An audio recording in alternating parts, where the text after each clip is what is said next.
Nuevamente les damos la bienvenida, queridos amigos.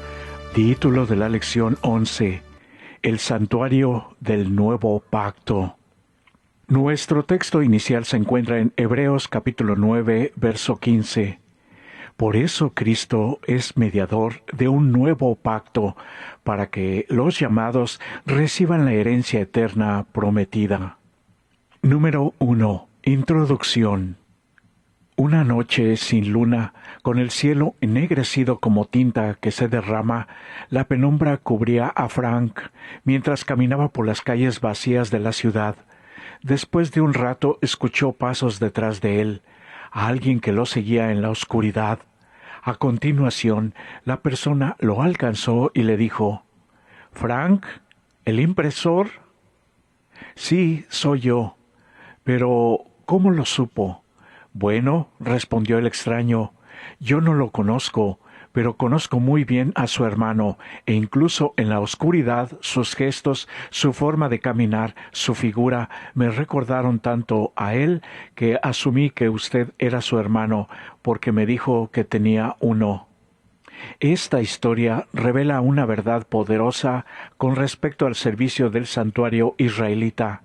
La Biblia dice que era una sombra, un ejemplo, un símbolo, una figura, una imagen del verdadero.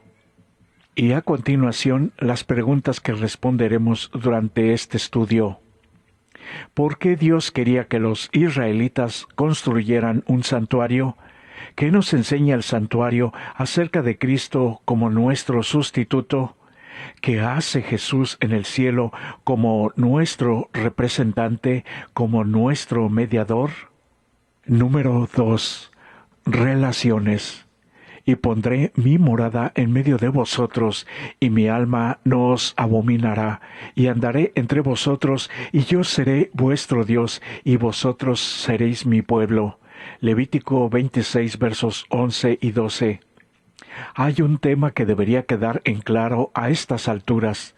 Tanto en el antiguo pacto como en el nuevo pacto, el Señor busca una relación cercana y amorosa con su pueblo. De hecho, los pactos básicamente ayudan a estipular, a falta de una palabra más apropiada, las reglas para esa relación. La relación es esencial para el pacto en cualquier momento o contexto. Sin embargo, para que exista una relación es necesario que haya interacción, comunicación y contacto, especialmente para los seres humanos pecadores, falibles y dubitativos. Por supuesto, sabiendo esto, el Señor tomó la iniciativa para asegurarse de que Él se manifestaría de tal manera que nosotros, dentro de los confines de la humanidad caída, pudiéramos relacionarnos con Él de una manera eficaz. En Éxodo capítulo 25, verso 8, vemos el mandato del Señor a Israel de construir un santuario. ¿Qué razones da el Señor para desear que ellos hicieran esto? La respuesta a esta pregunta, por supuesto, plantea otra interrogación, y es ¿por qué? ¿Por qué quiere el Señor morar en medio de su pueblo? Tal vez podríamos encontrar la verdad en 2 versículos de hoy mencionados anteriormente. Fíjate, el Señor pondrá su morada o habitará entre ellos. Luego dice que no los abominará. Además, asegura que andará entre ellos y será su Dios, y ellos serán su pueblo. Levítico 26, versos 11 y 12. Observa los elementos que se encuentran en estos versículos. Nuevamente, el aspecto relacional se manifiesta con mucha claridad. Tómate unos minutos, desmenuza, deshebra Levítico 26, versos 11 y 12, y Éxodo 25, verso 8. Toma nota de cómo encajan los diferentes elementos con la noción de que el Señor busca una relación con su pueblo. Concéntrate específicamente en la frase en que el Señor dice: «Mi alma no os abominará». ¿Qué tiene el santuario en sí que brinda los medios para que el Señor pueda aceptar a la humanidad caída y pecadora? ¿Y por qué eso es tan importante para el proceso de formación de un pacto? Número 3. Pecado, sacrificio y aceptación. Hebreos 9:22. La forma divinamente señalada para que el pecador del Antiguo Testamento se librara del pecado y la culpa era a través de los sacrificios de animales. Las ofrendas de sacrificio israelita se detallan en Levítico capítulos 1 al 7. Se prestaba especial atención al uso y la disposición de la sangre en los diversos tipos de sacrificio. De hecho, el papel de la sangre en los rituales de sacrificio es una de las características unificadoras de los sacrificios israelitas. La persona que había pecado y por lo tanto había roto la relación de pacto y la ley que lo regulaba podría ser restaurada a la comunión plena con Dios y con la humanidad, llevando un sacrificio animal como sustituto. Los sacrificios con sus ritos eran los medios designados por Dios para lograr la purificación del pecado y la culpa. Estos se instituyeron para limpiar al pecador, ya que se transfería el pecado y la culpa individual al santuario al rociar la sangre sacrificial, y así se restablecía la plena comunión y la alianza del pacto del penitente con el Dios personal, que es el Señor que salva. ¿Cómo nos ayudan estos conceptos expresados anteriormente a comprender las preguntas al final del estudio de ayer? ¿Qué importancia profética tenía el sacrificio de animales? Isaías 53 versos 4 al 12, Hebreos capítulo 10 verso 4. Los sacrificios de animales del Antiguo Testamento eran el medio ordenado por Dios para librar al pecador del pecado y la culpa. Cambiaban el estatus al pecador de culpable y digno de muerte a perdonado y restaurado en la relación de pacto entre Dios y el ser humano. Pero había un sentido en el que los sacrificios de animales eran de naturaleza profética. Al fin y al cabo, ningún animal era un sustituto adecuado para expiar el pecado y la culpa de la humanidad. El autor de Hebreos lo dice con estas palabras: la sangre de los toros y de los machos cabríos no puede quitar los pecados. Hebreos 10, verso 4.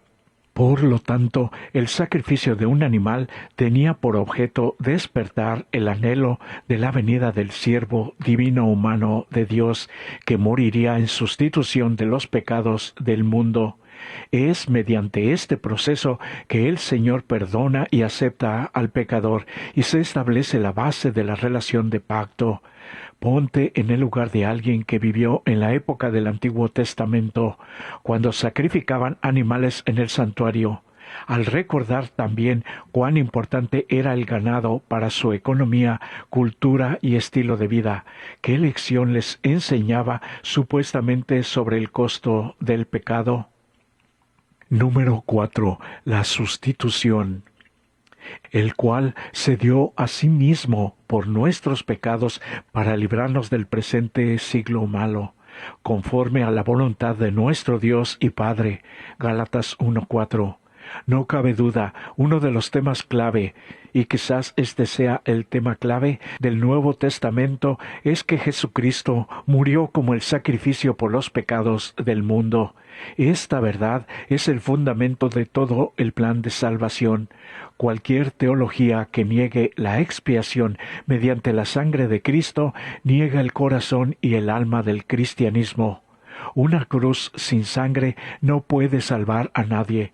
Reflexiona en el versículo de hoy y luego responde estas preguntas. ¿Se ofreció Jesús para morir? ¿Por quién murió? ¿Qué lograría su muerte? La sustitución es la clave de todo el plan de salvación. A causa de nuestros pecados merecemos morir. Cristo, por su amor hacia nosotros, se dio a sí mismo por nuestros pecados. Gálatas 1:4. Murió la muerte que merecemos nosotros. La muerte de Cristo como sustituto de los pecadores es la gran verdad de la que fluye toda otra verdad.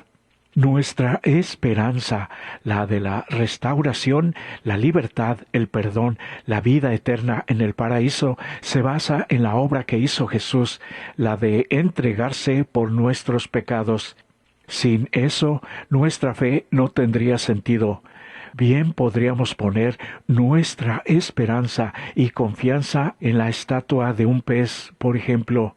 La salvación viene solo por la sangre de Cristo. Busca los siguientes pasajes: Mateo 26, 28, Efesios 2, 13, Hebreos 9, 14, Primera de Pedro 1, 19. ¿Qué nos dicen de la sangre? Por lo tanto, ¿qué papel juega la sangre en el plan de salvación? ¿No es la voluntad de Dios que seáis desconfiados y torturéis vuestras almas con el temor de que Dios no os aceptará porque sois pecadores e indignos? Podéis decir: sé que soy pecador, y esta es justamente la razón por la cual necesito un Salvador. No tengo bondad ni mérito alguno para pretender la salvación, pero presento ante Dios la sangre expiatoria del inmaculado Cordero de Dios que quita el pecado del mundo. Esta es mi única defensa. Considera la cita anterior. Vuelve a escribirla en tus propias palabras, personalízala, pon tus propios temores y pesares allí y luego anota lo que te brindan las promesas que contiene. ¿Qué esperanza tienes a causa de la sangre del nuevo pacto? Número 5. El sumo sacerdote del nuevo pacto. El santuario terrenal, donde Dios eligió morar con su pueblo, giraba en torno al sacrificio de los animales. Sin embargo, el servicio no terminaba con la muerte de estas criaturas. El sacerdote asperjaba, rociaba la sangre en el santuario en nombre del pecador después de ejecutar el sacrificio. Sin embargo, todo este servicio era sólo una sombra, un símbolo de lo que Cristo haría por el mundo. Por lo tanto, así como los símbolos no terminaban con la muerte del animal, la obra de Cristo por nosotros tampoco terminó con su muerte en la cruz. Hoy, en esta ocasión, estudia Hebreos 8, versos 1 al 6. Lee los versículos con oración. Pide al Señor que te ayude a entender lo que dicen y por qué es importante que lo sepamos. Una vez que hayas terminado, escribe con tus palabras lo que crees que es el mensaje del Señor para nosotros en estos versículos. También pregúntate, ¿cómo nos ayudan estos versículos a entender el nuevo pacto? Así como había un santuario, un sacerdocio y un ministerio terrenal bajo el antiguo pacto, también hay un santuario celestial, un sacerdocio celestial y un ministerio celestial bajo el nuevo pacto. Sin embargo, lo que eran solo símbolos, imágenes y una sombra de Hebreos 8:5 en el antiguo pacto se hicieron realidad en el nuevo pacto. Además, en lugar de un animal amoral como nuestro sustituto, tenemos al Jesús Inmaculado. En lugar de su sangre animal, tenemos la sangre de Cristo. En lugar de un santuario hecho por el hombre, tenemos aquel verdadero tabernáculo que levantó el Señor y no el hombre. Hebreos 8:2. Y en lugar de un sacerdote humano, pecador y sujeto a errores, tenemos a Jesús, quien ministra en nuestro favor como sumo sacerdote. Con todo esto en mente, medita sobre la palabra de Pablo. ¿Cómo escaparemos nosotros si descuidamos una salvación tan grande? Hebreos 2, verso 3. Piénsalo, Jesús vivió una vida sin pecado por ti, murió por ti y ahora está en el cielo, ministrando en el santuario por ti. Todo lo hizo para salvarte de los terribles resultados finales del pecado. Haz planes para mañana o en los próximos días de hablar con alguien sobre esta maravillosa noticia, con alguien que pienses que necesita escucharlo. Practica de antemano lo que vas a decir sobre la base del estudio de hoy. Número 6. El ministerio celestial. Hebreos 9:24. Estudia este texto, especialmente en el contexto en el que se da, el de explicar el ministerio de Cristo en el cielo en nuestro favor después de su muerte en sacrificio por nosotros. Queremos centrarnos en un punto, la frase al final, que dice que Cristo se presenta ahora ante Dios por nosotros. Piensa en lo que eso significa. Nosotros, la humanidad pecadora y caída, nosotros que seríamos consumidos por el resplandor de la gloria de Dios si la viéramos ahora, nosotros, no importa cuán malos hayamos sido, ni con cuánto descaro hayamos violado la santa ley de Dios, tenemos a alguien que se presenta ante Dios por nosotros. Tenemos un representante ante el Padre en nuestro favor. Piensa en el amor, el perdón y la aceptación que Cristo demostró cuando estuvo aquí en la tierra. Esta misma persona es ahora nuestro mediador en el cielo. Esta es otra parte de la buena noticia.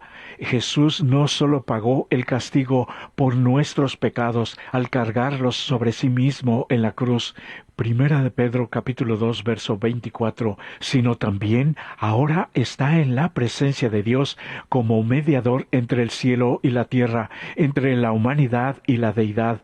Jesús, como Dios y hombre, un hombre perfecto y sin pecado, es el único que puede salvar la brecha entre la humanidad y Dios, causada por el pecado. Lo esencial que debemos recordar es que ahora hay un hombre, un ser humano divino que puede entender todas nuestras pruebas, dolores y tentaciones, Hebreos 4:14 y 15, y que nos representa ante el Padre, porque hay un solo Dios y un solo mediador entre Dios y los hombres, Jesucristo hombre, el cual se dio a sí mismo en rescate por todos, de lo cual se dio testimonio a su debido tiempo. Primera de Timoteo, capítulo 2, versos 5 y 6.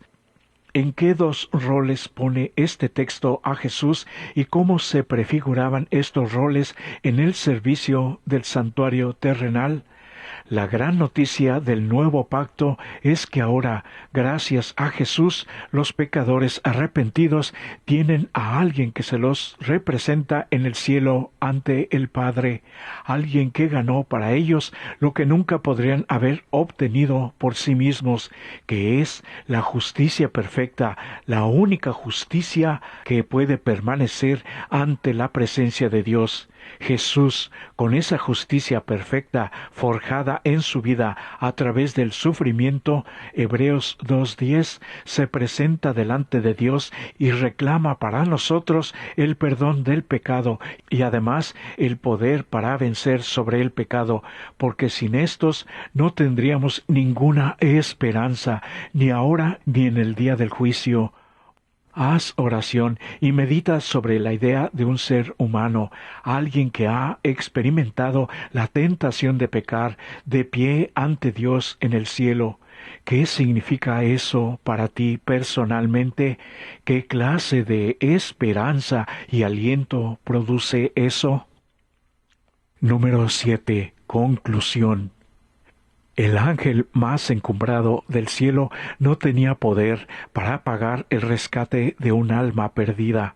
Los querubines y los serafines tienen únicamente la gloria de que han sido dotados por el Creador como criaturas suyas, y la reconciliación del hombre con Dios sólo podía ser realizada mediante un mediador que fuera igual a Dios, que poseyera los atributos que lo dignificaran y lo declararan digno de tratar con el Dios infinito en favor del hombre, y también de representar a Dios ante un mundo caído. El sustituto y garantía del hombre debía tener la naturaleza del hombre, un entronque con la familia humana a quien había de representar, y como embajador de Dios debía participar de la naturaleza divina, debía tener una unión con el infinito con el fin de manifestar a Dios ante el mundo y ser un mediador entre Dios y el hombre. Mensajes Selectos, tomo 1, página 313. Y Jesús continúa: Así como ustedes me confiesen ante los demás hombres y toda la humanidad, yo los confesaré ante Dios y los santos ángeles. Han de ser mis testigos en la tierra, conductos a través de los cuales pueda fluir mi gracia para sanar al mundo. Así también seré vuestro representante en el cielo. El Padre no considera vuestro carácter deficiente, sino que los ve revestidos de mi perfección. Soy el medio a través del cual les llegarán las bendiciones del cielo. Todo el que me quiera confesar para compartir mi sacrificio por todos los que están perdidos serán confesados como participantes en la gloria y el gozo de los redimidos. Y para los que van a necesitar, las preguntas finales se están mostrando en este momento. Puede detener el video para tener suficiente tiempo. Por eso hoy podemos decir que el antiguo sistema de sacrificios del pacto fue reemplazado por uno nuevo. En vez de que los sacerdotes pecadores sacrifiquen animales en un santuario terrenal, ahora tenemos a Jesús, nuestro sacrificio perfecto. Él nos representa ante el Padre en el santuario celestial, que forma la base del nuevo pacto y sus promesas. Nosotros somos privilegiados especialmente porque vivimos de este lado de la historia, el tiempo final, cuando todo lo que muchas veces fue incomprensible para los hebreos, para nosotros la visión es totalmente amplia y perfecta a través de Jesús y los escritos de su bendita palabra. Gracias Dios, gracias Jesús por tu bendita palabra, porque nos guías a entender y nos ayudas a obedecer cada día de nuestra vida.